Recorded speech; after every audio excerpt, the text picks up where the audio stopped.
Reminder के इस episode में बात करेंगे आरबीआई की उस तकनीक का जो बिना इंटरनेट ही आपका पेमेंट करवा देगी। बात होगी इसरो के अगले चांद के मिशन की और आखिर में सुप्रीम कोर्ट का एक ऐसा फैसला जो आपकी तकदीर बदल सकता है। पर उससे पहले hello and welcome in the reminder, जहां होस्ट यानी कि मैं आपसे बात करता हूं पिछले 24 घंटों की हर जरूरी खबर पर। अगर मैं आपसे कहूं कि बिना शादी के पैदा हुआ बच्चा आपके घर की पुश्तैनी जमीन पर अपना अधिकार जता सकता है, तो शायद आप ये बात नहीं माने। लेकिन सुप्रीम कोर्ट के इस ऐतिहासिक फैसले को सुनने के बाद आपके पाँव के नीचे से जमीन खिसकने वाली है। पर इस मुद्दे पर जो सोशल मीडिया में चल रहा है वो सिर्फ आधा सच है। बहुत सारे लोग समझ रहे हैं कि लिव इन में रहने वाले पार्टनर भी जमीन में हिस्सा मांग सकते हैं, लेकिन सुप्रीम कोर्ट ने अधिकार पार्टनर को नहीं बल्कि बच्चों को दिया है। लेकिन यहाँ कहानी खत्म होने के बजाय इस कहानी में सबसे नया मोड़ यहीं से शुरू होता है। कोर्ट ने कहा कि महिला और पुरुष लंबे समय तक पति पत्नी की तरह रिश्ते में रहते हैं बिना शादी किए, तो उनके बच्चे को संपत्ति में हिस्सा मिलेगा। अब आप सोचिए, लंबा समय मतलब कितना? 2 साल, 5 साल, 10 साल, 15 साल या 20 साल? पर कोर्ट ने इस पर कोई भी वेरिफिकेशन नहीं दिया, जो आने वाले टाइम में इस सिस्टम में लूप होल की तरह यूज होने वाला है। कोर्ट ने यह फैसला भावनाओं पर आधारित नहीं बल्कि संविधान पर आधारित दिया। इसमें अनुच्छेद 14 और 21 की गरिमा रखने की बात हुई। 14 में समानता का अधिकार है। कोर्ट का मानना है कि माता पिता का रिश्ता कैसा भी हो, पर बच्चे की गरिमा और समानता का पूरा ध्यान रखा जाएगा। अब सवाल उठता है कि क्या हर लिव इन रिलेशनशिप में ये कानून लागू होगा? तो कोर्ट ने साफ साफ मना किया है। उन्होंने अपनी हियरिंग में साफ साफ बोला है कि लंबे टाइम तक ये कानून मायने होगा। शॉर्ट टर्म रिलेशनशिप में इसका कोई मायने नहीं है।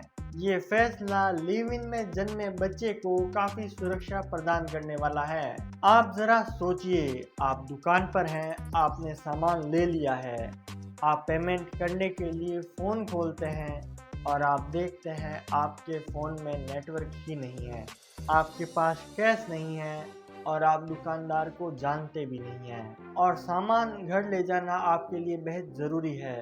तो इसी समस्या का समाधान करते हुए आरबीआई ने लॉन्च किया है डिजिटल रुपी 2.0 और इसकी सबसे बड़ी खासियत है कि डिजिटल पेमेंट के लिए आपको इंटरनेट की ज़रूरत ही नहीं है। लेकिन ये यूपीआई नहीं है और यहीं से पूरी कहानी बदल जाती है। अगर आज आपको यूपीआई पेमेंट करना होता है तो आपको इंटरनेट की ज़रूरत पड़ती है, और जब आप पेमेंट करते हैं तो आपका इंटरनेट, बैंक का इंटरनेट और सामने वाले का इंटरनेट, तीनों का इंटरनेट चलना ज़रूरी है, वरना पेमेंट फेल हो जाती है।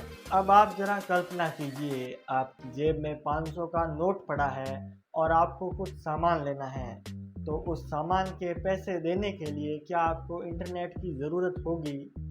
बिल्कुल नहीं। ठीक वैसे ही डिजिटल करेंसी आपके फ़ोन के डिजिटल लॉकर में सेफली रखी रहेगी, और जैसे आपको फिजिकल नोट को खर्चने के लिए इंटरनेट की ज़रूरत नहीं होती है, वैसे ही डिजिटल नोट को खर्चने के लिए आपको इंटरनेट की ज़रूरत नहीं पड़ेगी। अब अगर आपको इस तकनीक की तकनीकी समझनी है तो देखिए, ये आप हैं, आप अपने फ़ोन से पेमेंट करते हैं तो वो पेमेंट वेरिफिकेशन के लिए इंटरनेट के थ्रू बैंक के पास जाता है। बैंक उसे वेरीफाइड करता है कि आपके अकाउंट में बैलेंस है कि नहीं है, और अगर वेरिफिकेशन की जो चीज़ें हैं वो पूरी हो जाती है तो बैंक आपने जिसको पैसे भेजे थे उनके बैंक को सेंड करता है, और फिर वो बैंक के पैसे उस आदमी के पास पहुंचते हैं। लेकिन अब जब आप डिजिटल मनी की बात करें तो ये आपके पास पैसे हैं, वो आपके फ़ोन में हैं। आपको बैंक के पास रिक्वेस्ट भेजने की, बैंक के चेक करने की, वो इंटरनेट की सारी जो झंझट है वो ख़त्म हो जाती है, और आप सीधा अपना पैसा जो आपके पास फिजिकल रूप में था वो सेम टू सेम आपके पास डिजिटल रूप में उसे थर्ड पार्टी को दे सकते हैं। बस बेसिक यही तकनीकी है। और ये तकनीकी फीचर फ़ोन यानी जो कीबोर्ड वाले फ़ोन होते हैं उसमें भी चलने वाली है। भारत में तकरीबन 30 करोड़ लोग फीचर फ़ोन का यूज़ करते हैं। वो अब डिजिटल पेमेंट फीचर फ़ोन के थ्रू भी कर पाएंगे। बेसिकली इस टेक्नोलॉजी की वजह से आपको पैसे सेंड करने के लिए इंटरनेट की ज़रूरत होगी ज़ीरो। शुरुआत में इसकी लिमिट 5,000 रुपये रखी गई है और ये तकनीक आने वाले समय में फिज़िकल नोट को ख़त्म करने की कैपेबिलिटी रखती है।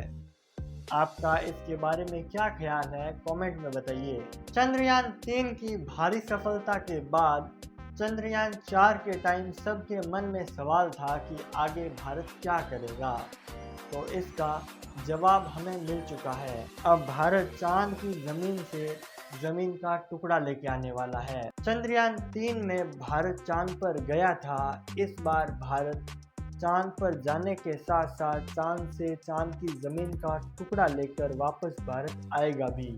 यही है चंद्रयान 4। लेकिन ये सिर्फ एक साधारण मून मिशन नहीं है, इसमें भारत की तकनीकी का कठिन परीक्षण होने वाला है, जो आने वाले भारत के गगन मिशन के लिए एक बेसिक टेक्नोलॉजी भी तैयार करेगा, जो चांद पर जाने के साथ साथ चांद से वापस आने का अनुभव और टेक्नोलॉजी रखती है। ये भारत के गगन मिशन के लिए एक बेस मॉड्यूल टाइप है। गगन मिशन में भारत इंसानों को पहली बार चांद पर भेजने वाला है। गगन मिशन से पहले चंद्रयान 4 का सफल होना भारत के लिए बहुत ज़रूरी है।